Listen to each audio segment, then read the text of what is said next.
chapitre 4, la version du semeur nous dit « Prenons l'exemple d'Abraham, l'ancêtre de notre peuple, selon la descendance physique, que pouvons-nous dire à son sujet?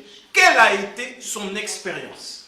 Pourquoi Paul, là maintenant, va dire aux Romains « Prenons l'exemple d'Abraham ». Alors il se trouve que les Romains étaient dans une interrogation, ils étaient un peu challengés, fatigués parce qu'ils étaient païens. Ils n'ont pas connu la loi. Et si tu prends le temps de lire Romains 3, tu verras qu'on leur disait qu'il fallait qu'ils se circoncis, qu'ils soient circoncis pour pouvoir être de véritables enfants de Dieu. Et Paul, là, va donc expliquer, par l'exemple d'Abraham, en fait, pourquoi il n'y a pas besoin de cette circoncision. Voilà pourquoi il dit, prenons l'exemple d'Abraham. Au verset 2, il est écrit, en parlant d'Abraham, s'il a été déclaré juste en raison de ce qu'il a fait, alors certes, il peut se vanter. Mais ce n'est pas ainsi que Dieu voit la chose. En effet, que dit l'Écriture? Abraham a eu confiance en Dieu et Dieu, en portant sa foi à son crédit, l'a déclaré juste. Si quelqu'un accomplit un travail, on lui compte son salaire, non pas comme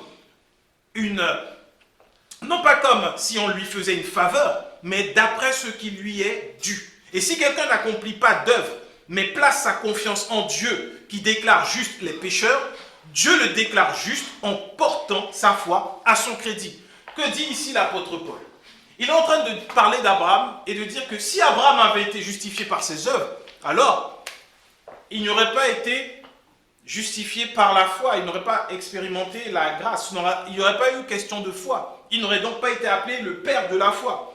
Mais c'est parce que Abraham a eu confiance en Dieu et que Dieu lui-même lui imputa à justice, comme on dit dans la version Louis II, que sa foi lui fut amenée à son crédit. Autrement dit, à l'époque où on avait les téléphones, quand on était plus jeune, il y a quelques années, pas si longtemps que ça, les téléphones, on n'avait pas tous des abonnements, il fallait recharger. Il fallait acheter une carte. Et donc, parfois les parents mettaient un système de récompense. Tu fais la vaisselle, tu sors les poubelles, tu nettoies un peu. Ok, on va te donner 15 €, tu vas acheter un crédit de 15 €, tu vas recharger ton téléphone. Mais là, est-ce que tes parents t'ont fait grâce? Est-ce que tes parents t'ont donné ces 15 € parce que c'est juste tes parents et qu'ils t'aiment? Non. Quelle est la différence entre tes parents et un employeur qui t'aurait donné 15 € si tu t'es allé couper son herbe, par exemple, si c'était la voisine? Aucune. En revanche, lorsque, parfois à l'anniversaire, ou même comme ça, les parents venaient et te disent, bon tiens, 20 €, va recharger ta carte. Tu dis, oh, wow, ta chambre est en désordre, tu n'as rien fait. Mais tu es tellement reconnaissant parce que tu vas pouvoir réutiliser ton téléphone. Tu vas pouvoir rappeler tes amis. Tu peux recharger. Et c'est exactement ce qui s'est passé avec Abraham. Abraham n'a pas fait un travail pour Dieu pour pouvoir recevoir la bénédiction. Abraham a cru en Dieu et Dieu lui a donné ce crédit.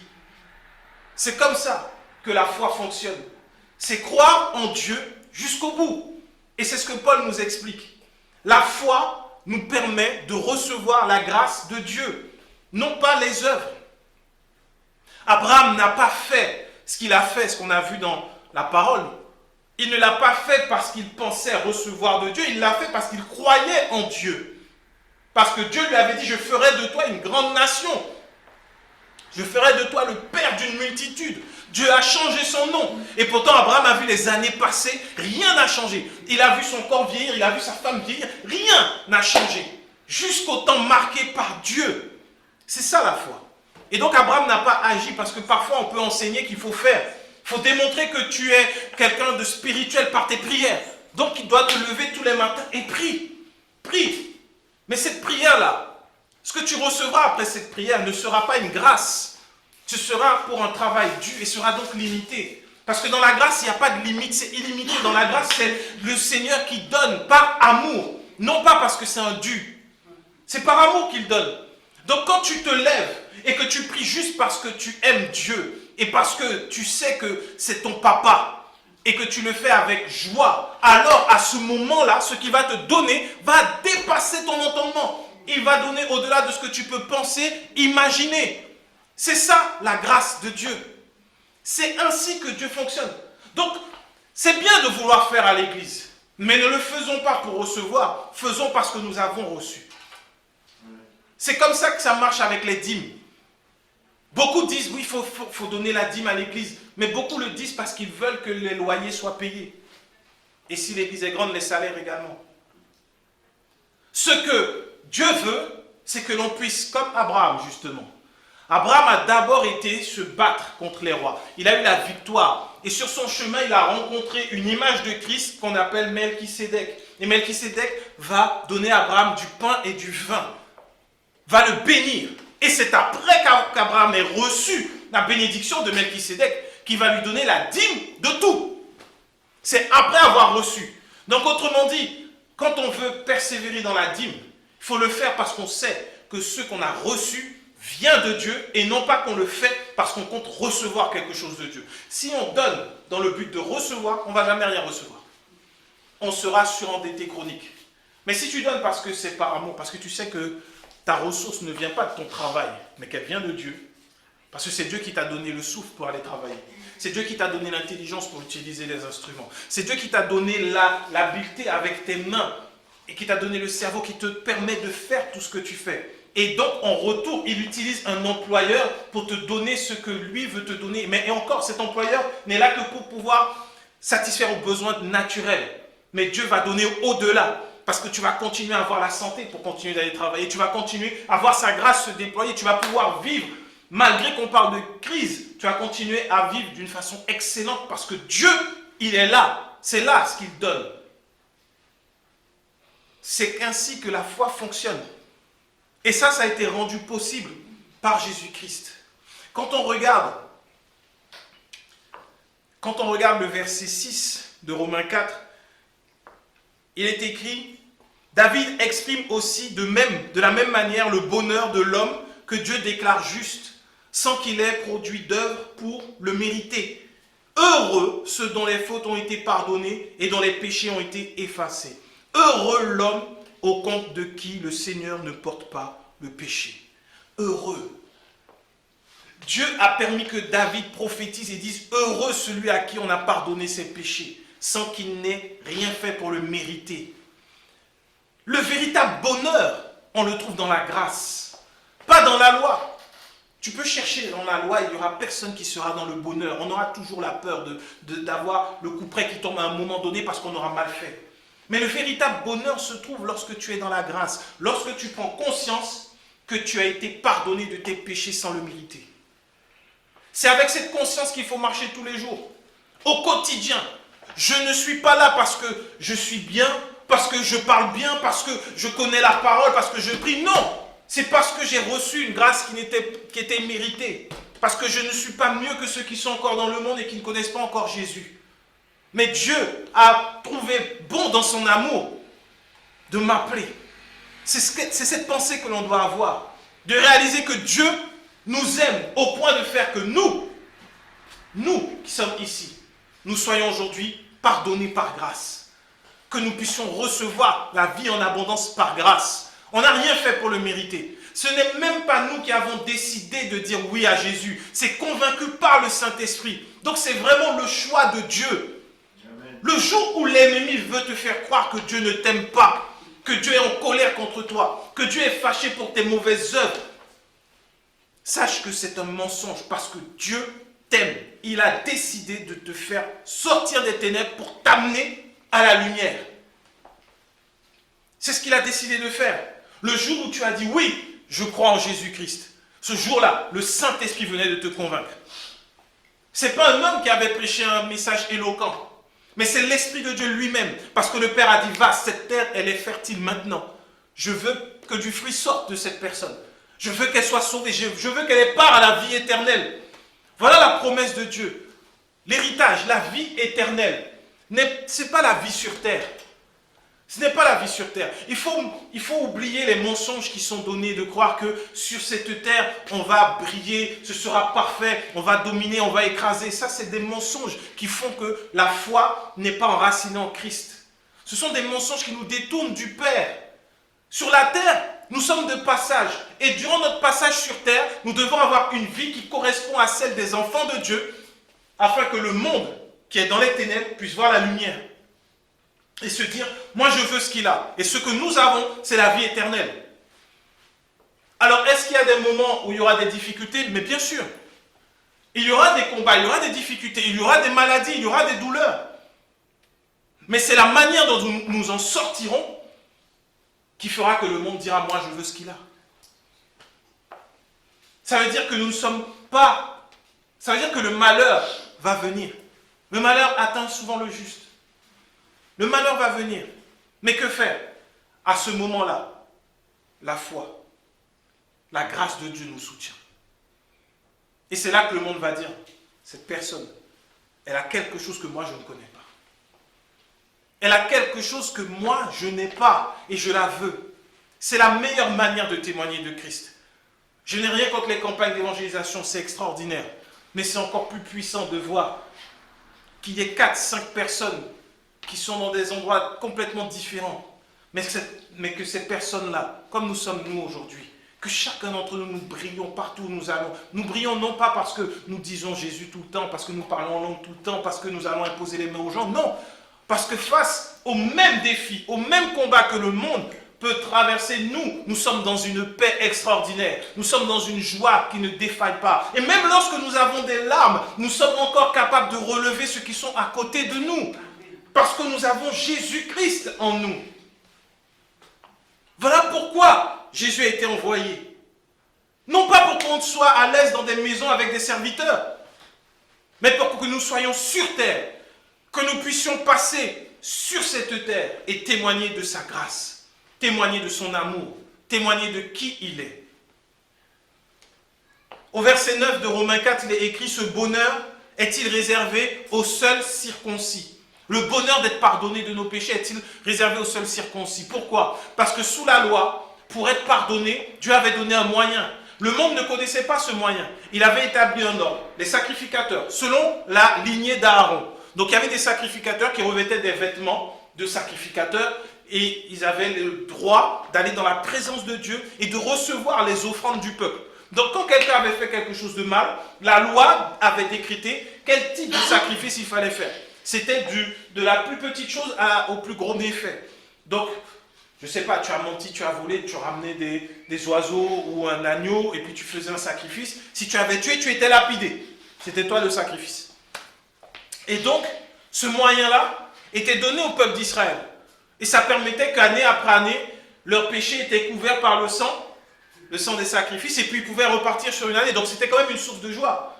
Parce que quand tu sais que pendant toute une année, tu as menti, tu as volé, tu as fait ce qui n'était pas bien, mais tu prépares ton petit sacrifice, tu arrives devant le sacrificateur, du moment que le sacrifice est bon, il dit ok, c'est bon, toi tu reçois la pureté du sacrifice, et puis le sacrifice reçoit tes péchés, et c'est l'agneau, ce sont les tourterelles, c'est le taureau, c'est eux qui vont être sacrifiés, c'est pas toi. Et donc tu repars content. Sauf que ce bonheur est-il réservé aux circoncis? Ou est-il accessible aux incirconcis? La question est maintenant, est-ce que Dieu est capable de pardonner les circoncis seulement ou les incirconcis? Nous qui sommes incirconcis, nous ne sommes pas nés, nous n'avons pas une ascendance juive, donc pas nés circoncis. Alors, regardons ce que Paul dit. Nous venons de le dire, Abraham a été déclaré juste par Dieu qui a porté sa foi à son crédit. À quel moment cela a-t-il eu lieu? Et ça, je vais vous inviter vraiment à retourner dans la Genèse pour lire l'histoire d'Abraham, parce que ce que dit Paul est vrai, mais c'est bien d'aller vérifier quand même, parce qu'on va se dire, waouh! Donc, à quel moment Dieu a-t-il déclaré que Abraham était juste? Alors, quand il était circoncis ou quand il était incirconcis? Est-ce que Abraham a été déclaré juste et que sa foi lui a été imputée à crédit, à justice, quand il était circoncis ou incirconcis? Ça va faire toute la différence. Ce n'est pas quand il était circoncis, mais quand il ne l'était pas encore. Et Dieu lui donna ensuite le signe de la circoncision comme sceau de la justice qu'il avait déjà reçu par la foi avant d'être circoncis. Il est devenu ainsi le père de tous ceux qui croient sans être circoncis, pour que eux aussi soient déclarés justes par Dieu de la même manière. Il est aussi devenu le père des circoncis qui ne se contentent pas d'avoir la circoncision, mais qui suivent l'exemple de la foi que notre père Abraham a manifesté alors qu'il était encore incirconcis. Alors tous ceux qui veulent maintenant déclarer que c'est par la loi qu'il faut suivre les principes de la loi, qu'il faut suivre vraiment ce qu'on a pu voir manifester dans l'Ancien Testament, hériter du manteau, de pouvoir faire attention à l'onction, de ne pas parler contre loin de l'Éternel.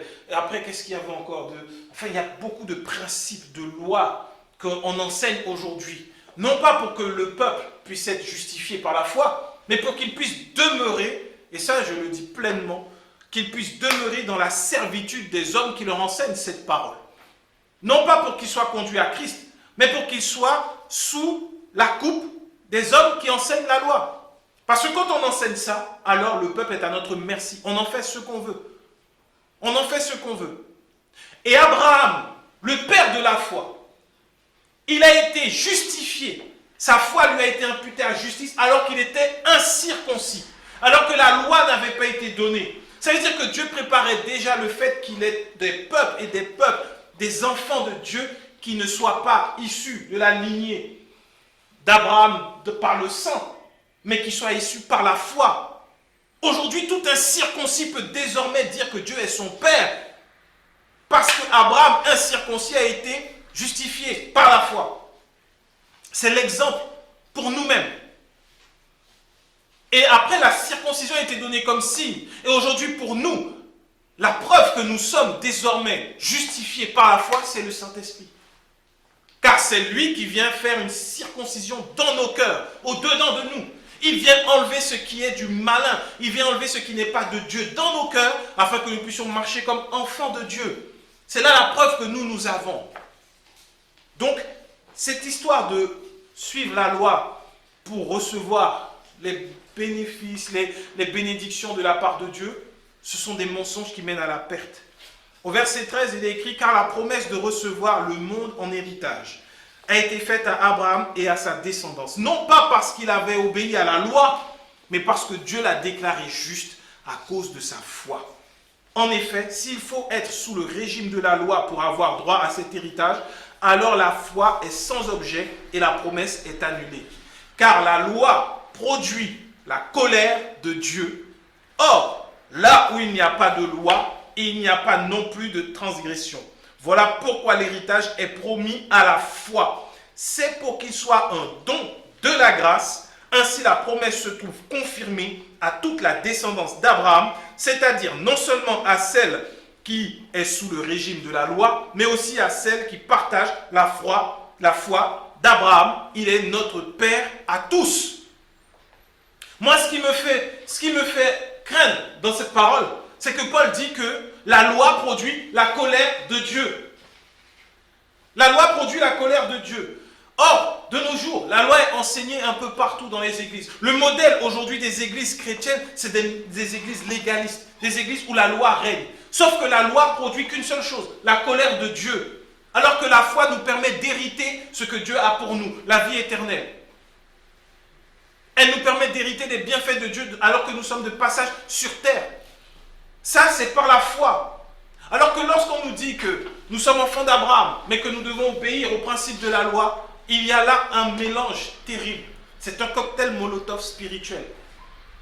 Tu vas dire, moi je crois en Dieu par la foi, mais tu te remets sous la malédiction par la loi, sans le savoir. Et tu te remets à agir comme étant sous la loi. Ne connaissant pas toute la loi, et il est écrit que celui qui n'obéit pas à toute la loi a péché. Si tu n'obéis pas à tous les commandements, mais seulement à quelques-uns, tu as péché contre toute la loi. Tu peux faire ce que tu veux. Tu peux dire, je ne commets pas de meurtre, je ne convoite pas, je ne vole pas, je ne fais pas ça. Mais si tu n'observes pas de façon correcte la loi des dîmes, tu as péché contre toute la loi. La loi des dîmes, ce n'est pas juste donner sa dîme. C'est bien plus que ça, on en a déjà parlé. C'est bien plus que ça. Et donc aujourd'hui, on est face à une très grande population, et c'est ce qui fait mal au cœur, qui sont là et qui cherchent Dieu, qui veulent le connaître par la foi, et qui veulent voir leur foi grandir, et on leur enseigne la loi. La loi annule la foi. Il n'y a pas de foi dans la loi. Si c'est par la loi, ce que tu reçois, ça devient un salaire dû. Mais si c'est par la foi, ce que tu reçois, c'est la grâce de Dieu. On comprend mieux maintenant pourquoi. Et il y en a qui disent, non, moi j'ai fait tant de jeûnes, j'ai fait tant d'heures de prière. Aujourd'hui, je suis obligé d'être exaucé. Ce n'est pas... C'est le résultat de la pensée légaliste, de la loi. Parce que j'ai fait, je dois recevoir. D'accord. Mais sache que quand tu es dans cette pensée-là, et si tu es dans une église où ça fonctionne comme ça, la colère de Dieu est contre toi. Si on regarde bien dans la parole, dans les évangiles, nous sommes dans la bénédiction qui n'est suivie d'aucun chagrin. Mais par contre, la malédiction, Paul dit malheur à quiconque essaie de suivre la loi. Cette malédiction est encore valable aujourd'hui. Christ est mort. Nous ne sommes plus sous la malédiction. Mais si on décide de suivre la loi, on se remet sous la malédiction. Et après, les hommes, pour pouvoir justifier les malheurs que nous vivons lorsque nous sommes dans les églises légalistes, on a trouvé le grand coupable, le diable. C'est tellement plus facile. Tellement plus facile de dire, non mais c'est le diable qui t'attaque. C'est le diable, il faut aller chasser les démons. On va faire des campagnes d'éradication des démons. On va envoyer des armes de destruction massive spirituelle sur les démons. Alors que les démons, pour le coup, ils n'ont aucun pouvoir sur ceux qui sont en Christ. Ils ne peuvent rien faire.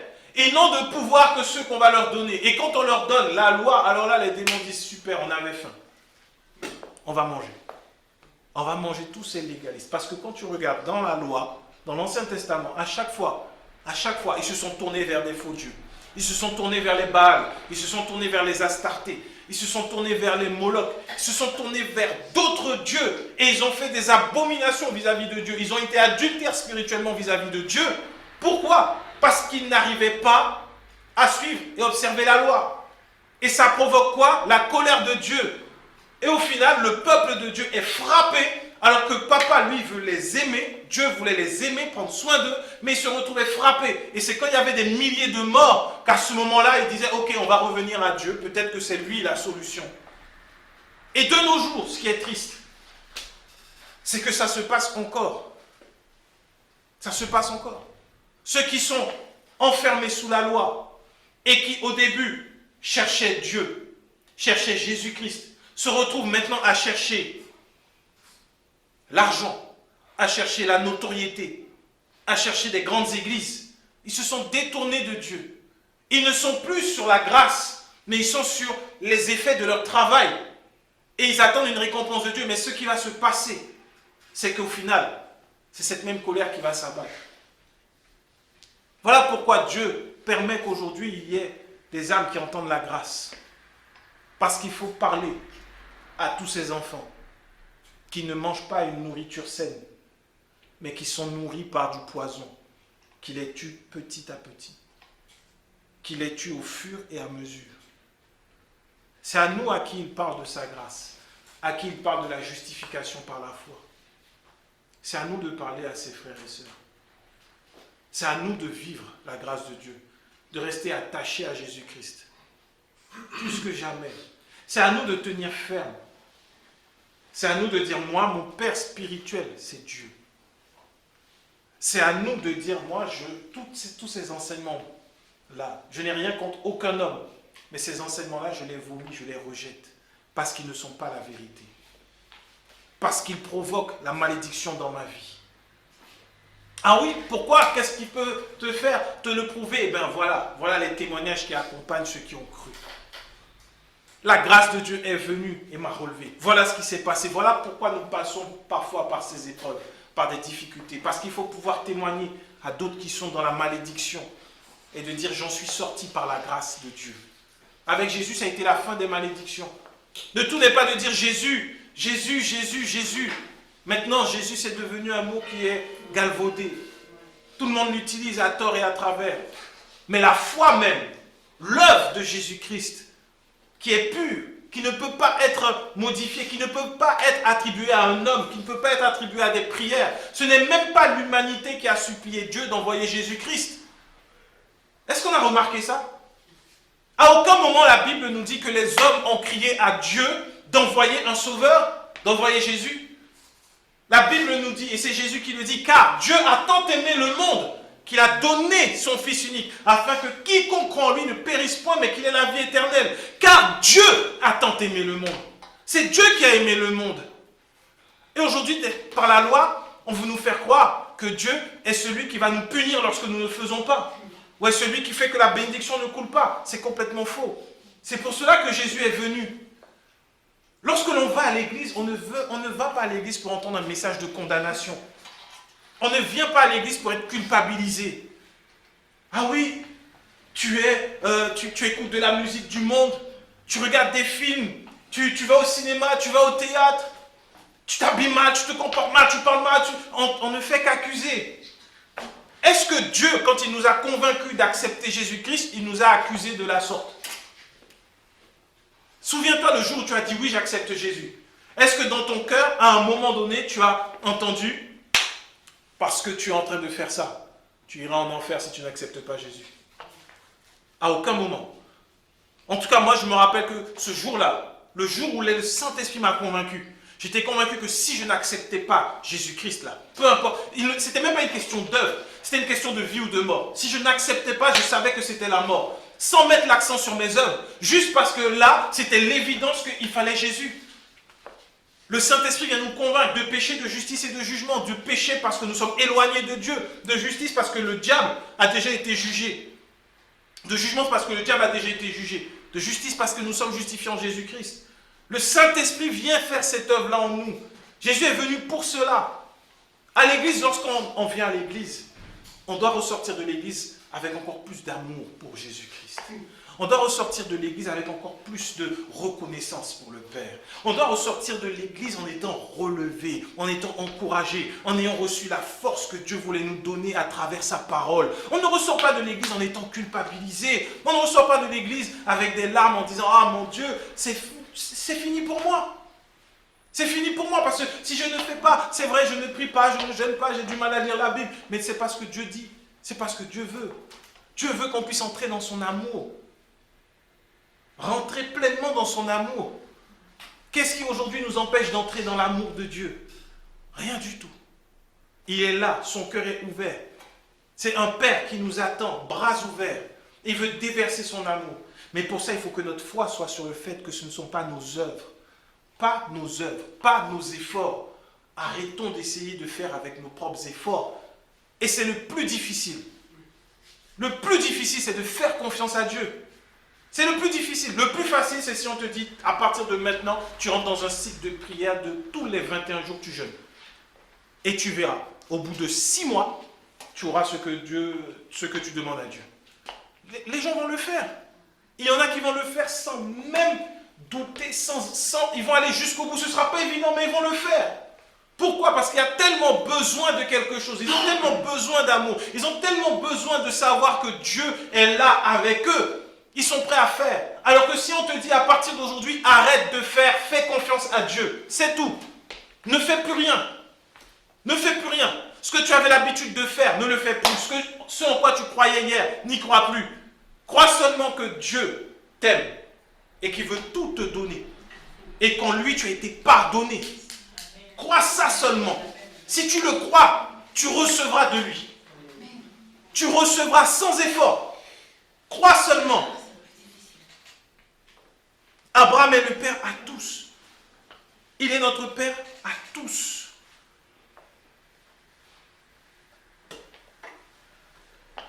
Le verset 17 nous dit, comme le dit l'Écriture, je t'ai établi pour être le père d'une multitude de pères placés en présence de Dieu. Il mit sa confiance en celui qui donne la vie aux morts et appelle à l'existence ce qui n'existe pas. Alors que tout lui interdisait d'espérer, il a espéré et il a cru.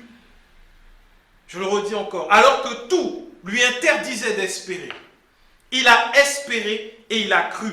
Ainsi, il est devenu le père d'une multitude de peuples. Conformément à ce que Dieu lui avait dit, ta descendance sera nombreuse. Il considéra son corps qui était comme mort. Il avait presque 100 ans. Et celui de Sarah qui ne pouvait plus donner la vie. Et sa foi ne faiblit pas. Au contraire, loin de mettre en doute la promesse et de refuser de croire, il trouva sa force dans la foi en reconnaissant la grandeur de Dieu et en étant absolument persuadé que Dieu est capable d'accomplir ce qu'il a promis. C'est pourquoi Dieu l'a déclaré juste en portant sa foi à son crédit. C'est là l'exemple de la foi d'Abraham. La Bible dit que tout lui disait d'abandonner. Tout lui interdisait même d'espérer. Aujourd'hui, nous sommes dans cette même situation sur terre. Parce que le système de ce monde n'est pas celui que Dieu veut. C'est pour cela qu'à la fin, il y aura une nouvelle terre. Que tout ça sera mis à plat. Ce sera fini, nous serons enlevés et Dieu nous redonnera une nouvelle terre où lui va régner, où nous serons avec lui pour l'éternité. Ce sera parfait. Nous n'aurons plus ce corps corruptible. Fini les maladies, les boutons, la calvitie, tout ce que tu veux. Je ne parlais pas de moi. Fini tous ces combats. Fini pour avoir un corps glorifié.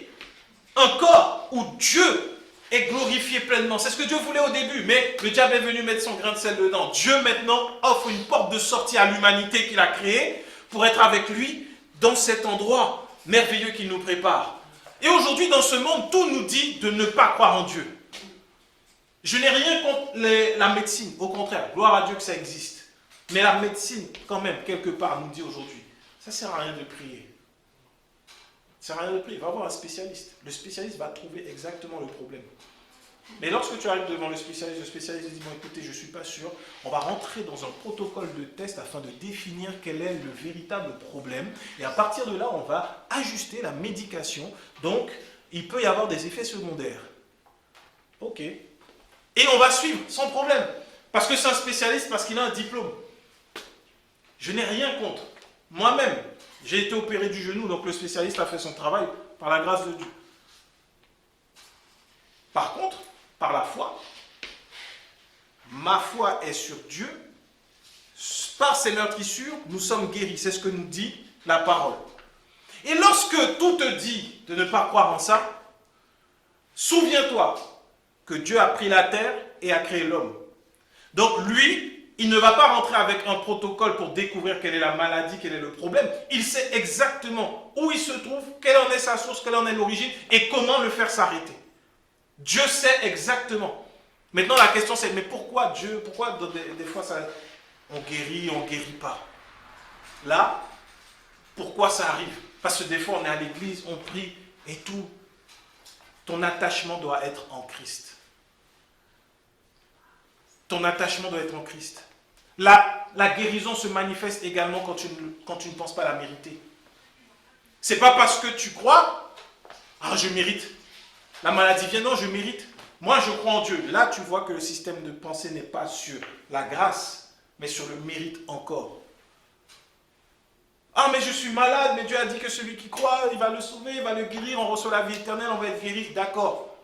Mais maintenant, et c'est hier que j'avais cette réflexion avec Dieu, parce que je me pose cette question depuis des années. Mais papa, pourquoi dans ton église, il y a encore des personnes qui souffrent, qui meurent de façon prématurée et tout ça, ça fait mal au cœur. Là, ce matin, on a pu voir avec la Sainte Seine déjà que celui qui mange et boit sans discerner le corps du Seigneur Jésus mange et boit un jugement contre lui-même. Et que c'est pour cette raison. Il n'a pas dit à cause d'autre chose, c'est pour cette raison. Prendre la Sainte Seine sans réaliser ce qu'est la Sainte Seine, on peut mourir de façon prématurée, on peut être malade et être infirme. Et pourtant, tu peux être un bon chrétien. C'est-à-dire, tu es gentil avec tout le monde. Tu pries pour les autres. Tu vas, tu rends service. Mais parce que tu te trouves au mauvais endroit, parce que tu as les mauvais enseignements, et parce que tu te retrouves à prendre la Sainte Seine, qui est un héritage que Jésus-Christ nous a laissé, à prendre par la grâce et par la foi. C'est ce que nous dit la parole. Elle nous dit que l'héritage, cet héritage-là, que nous pouvons le prendre que par la foi. Si nous le prenons maintenant sans discerner, alors nous prenons déjà une source de mort pour nous-mêmes. Si on prend la Sainte Seine avec une pensée légaliste, on est en train de se condamner, alors qu'on est quelqu'un qui ne pêche pas, c'est-à-dire qui ne va pas mentir. J'ai vu tellement de personnes tellement gentilles, qui ne mentent pas, qui ne faisaient de mal à personne, qui pardonnaient, qui acceptaient même des fois les humiliations des gens, et qui sont partis dans des souffrances atroces. Et là je dis, mais Seigneur, c'est pas possible. Mais après, Dieu ne peut pas aller contre sa parole. C'est par la foi que le juste vivra. Par la foi. Prendre la Sainte Seine sans discerner le corps de Christ, sans reconnaître que c'est la grâce de Dieu, on prend un jugement contre soi-même et on peut partir de manière prématurée. C'est pas parce qu'on sera gentil que Dieu va dire non, je vais intervenir, mais c'est sur la base de notre foi. Il faut que notre foi soit en Jésus-Christ. Lorsque l'on prend la Sainte Seine, ce n'est pas parce qu'on est parfait. On prend la Sainte Seine parce qu'on la reçoit de Jésus-Christ. On la reçoit comme étant un don, comme étant une grâce. Tu dis, mais moi je ne méritais pas. Moi je ne méritais pas de recevoir la vie ni le pardon des péchés. Mais parce que Dieu m'a aimé, je prends cette Sainte Seine avec reconnaissance. Et j'annonce à tous ceux qui attendent ma mort que Christ est mort pour moi. C'est ça la Sainte Seine. C'est ça l'œuvre de Jésus à la croix.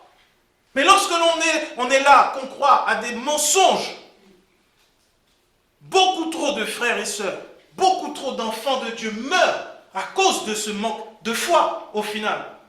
On va se dire, ce n'est pas les prières qu'il n'y aura pas eu. On aura pu appeler des hommes remplis d'onction, de grâce, de miracles. On a quand même vu des gens mourir dans l'église à cause de la maladie. Alors que Dieu est celui qui guérit, il n'a pas changé. Jésus de son vivant a guéri tout le monde. Il n'a pas changé. Il veut encore que cette guérison puisse agir.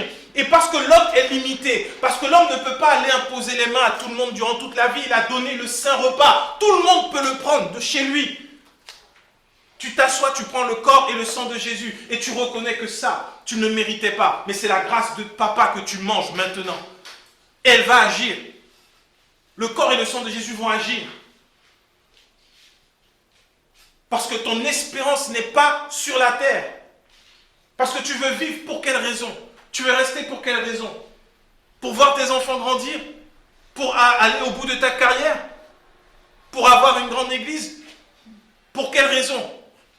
Aujourd'hui, si nous vivons, c'est pour que Christ soit révélé au monde.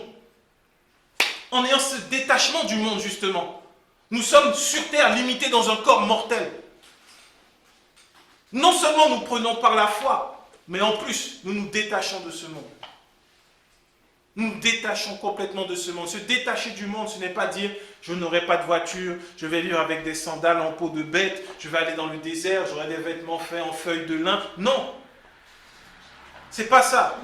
Ça veut dire que peu m'importe ce qui se passe, je ne suis pas attaché à ce monde. Je ne suis pas attaché à ce monde. Et je m'apprête à tout moment à rejoindre papa, parce que c'est là ma véritable place. Je ne suis pas à l'aise sur terre. Je ne suis pas bien sur terre. Parce que nous sommes enfermés dans un corps corruptible. Avec plein de portes ouvertes au péché. Et donc nous nous retrouvons à devoir lutter. Mais lorsque nous sommes avec papa, nous sommes dans sa grâce. Mais Dieu nous fait confiance. Il nous a appelés pour parler et dire au monde entier. Regardez ce qu'il est capable de faire. Et donc dans l'église, tout est une question de foi. Il n'y a pas de « c'est un frère qui est sympa, Dieu va le guérir ». Est-ce que c'est sur la base de la foi que nous avançons? Ces paroles sont dures. Parce que j'ai vu tant et tant de frères qu'on aimait. Et je sais qu'on les reverra dans l'éternité. Mais partis trop tôt, ayant laissé des enfants, des proches, alors que ce n'était pas la volonté de Dieu. Enseignons la vérité. Nous n'avons pas besoin d'être des pasteurs, nous n'avons pas besoin d'être des évangélistes pour dire que Dieu t'aime. Dieu ne regarde pas ce que tu fais, crois seulement en Jésus-Christ. Crois que Jésus est mort pour toi. C'est la seule chose. C'est ça l'œuvre de la Pâque. Jésus-Christ est mort pour toi. Les hommes ont cherché, ils ont essayé de démontrer que ce n'était pas vrai, que c'était impossible. Mais tous ceux qui ont essayé de démontrer que ce n'était pas vrai finissent par dire, oui, Jésus-Christ est réellement mort comme ça. La crucifixion, c'est vrai, ça s'est passé. Tous témoignent. La Bible est là pour témoigner de ce que Dieu a fait. Parlons de ça simplement. Il n'y a pas de théorie. La Bible, c'est l'histoire de l'amour de Dieu pour l'humanité. C'est l'histoire de l'amour de Dieu pour l'humanité. Si tu rencontres sur ton chemin quelqu'un qui est en manque d'amour, en dépression, qui pense qu'il veut se suicider, parle-lui de l'amour de Dieu. Ne viens pas lui démontrer et lui faire comprendre avec intelligence humaine que Dieu l'aime. Parle-lui de cet amour. Et pour cela, il faut que l'amour coule en toi pleinement. Il ne faut pas dire à quelqu'un, oui, mais c'est peut-être parce que tu n'as pas fait ce qu'il fallait, donc là, tu as ouvert une porte, Dieu est bloqué, limité. Non!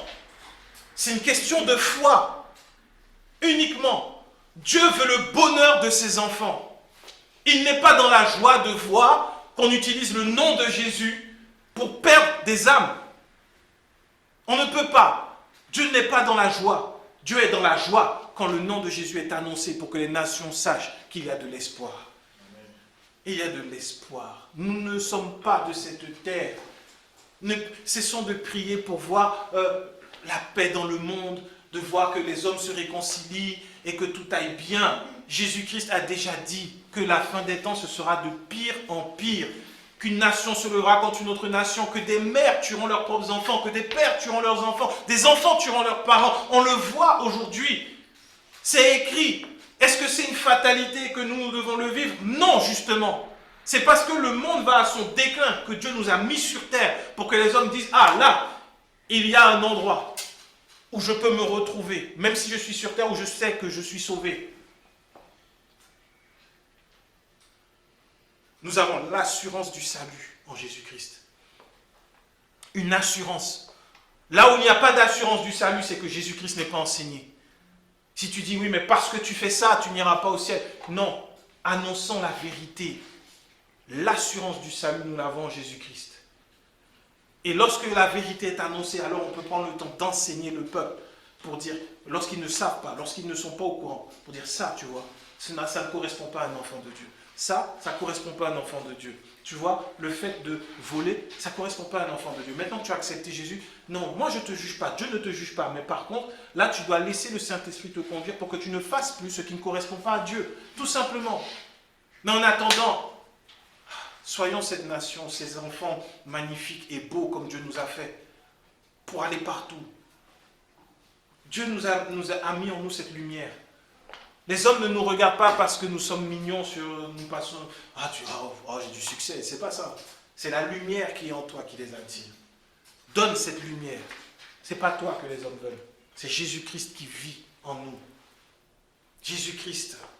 Et à la fin, au verset 23, il est écrit que, or, si cette parole, Dieu a porté sa foi à son crédit et a été consignée dans l'Écriture, ce n'est pas seulement pour Abraham, elle nous concerne nous aussi.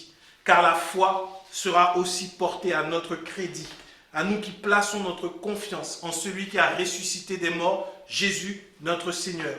Il a été livré pour nos fautes et Dieu l'a ressuscité pour que nous soyons déclarés justes. Pour que nous soyons déclarés justes. Dans ce passage, Paul introduit la justification, il en parle après dans Romains 5. Et à la base, c'est sur Romains 5 que je pensais parler aujourd'hui. Mais Dieu m'a arrêté ici. Justifié par la mort de Jésus-Christ. À nous qui mettons notre confiance en celui qui a ressuscité des morts, Jésus.